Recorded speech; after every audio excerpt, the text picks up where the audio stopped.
Me diz uma pergunta sem resposta. Por que o milho verde é amarelo? Peraí que eu tenho mais outra. Por que existe rua sem saída se a gente pode sair por onde entrou? Vou mandar outra.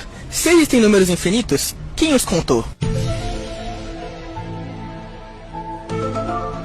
Quero ver vocês responderem essa. Se Bob Esponja é o personagem principal, por que o Patrick é a estrela? Segura essa agora.